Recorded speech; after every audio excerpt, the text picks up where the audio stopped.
सर्वांना praise Lord.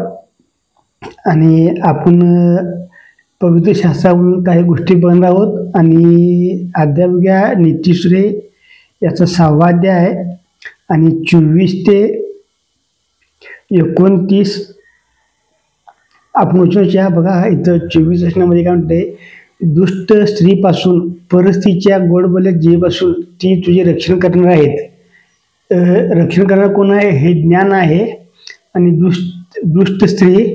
दुष्ट स्त्री कोण म्हणजे जी नवरा सोडून अन्य पुरुषाबरोबर शारीरिक संबंध ठेवते आणि परिस्थितीच्या गोड बोले जेपासून, आणि जी व्याभिचार करणारी बेस्त्या ती गोड बोलत्या आणि तिच्यापासून आमचं रक्षण देव करणार आहे. बघा, तू आपले चित्त तिच्या सौंदर्यास पाहून लोलूप होऊ देऊ नको, तिच्या नेत्र कटाक्षाला वश होऊ नको म्हटले.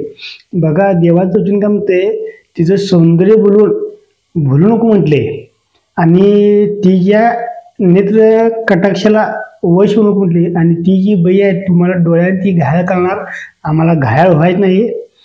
26 वचन काय म्हणते बघा, कारण व्याभिचारिणीच्या संगतीने मनुष्य भाकरीच्या तुकड्याला मोडतात होतो. सोयरी स्त्री पुरुषाच्या अनमोल जीवाची शिकार करते.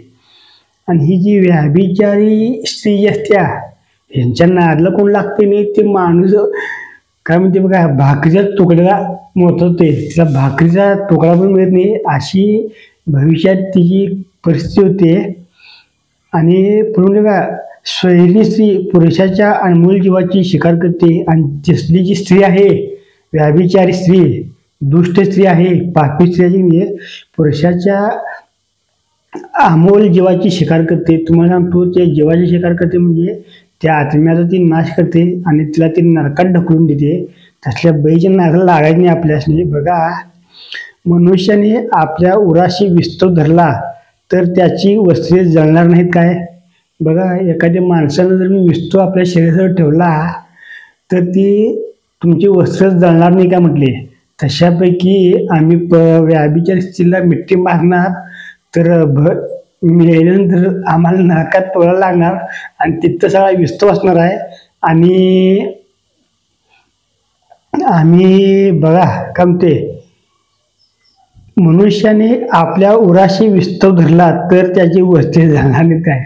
तशापैकी प्रकार आहे ह्यो. मग तसल्या बैच्या नादला कोण लागला असलं तर त्यातनं बाहेर पडा आणि त्या बैला पण सांग, बाई हे पाप करल्यास हे देवाच्या विरोधात आहे, तुमची मज्जा होईल 10 मिनिटाची, तिथं वर हिशोब द्यायला लागणार आहे. एवढंच सांगतो.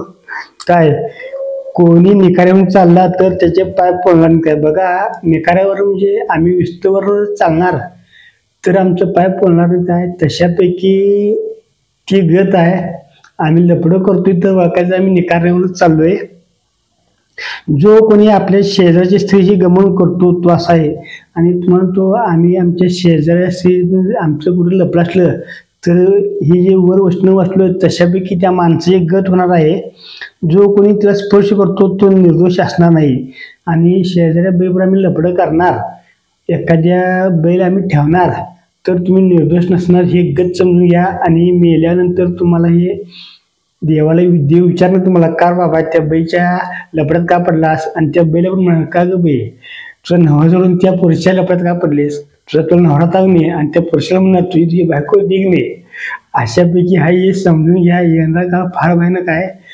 आणि जरी आम्ही व्याभिचार करणार तर ती बाई आमच्या जीवाचा नाश करणार, आम्ही भाकरीच्या तुकडला मोहताज होणार आणि अशी आमची गत होणे अशी देवाची इच्छा आहे. आणि वाचलेलं वचन देव तुम्हाला आशीर्वाद करो. आणि पहिली गोष्ट सांगतो, मी आमचं काय बोललो नाही, ह्या पवित्र शास्त्रातून तुम्हाला सांगितलं आहे. आणि देव तुम्हाला आशीर्वाद करो. एवढं बोलून थांबतो. Praise Lord. देवाची असो.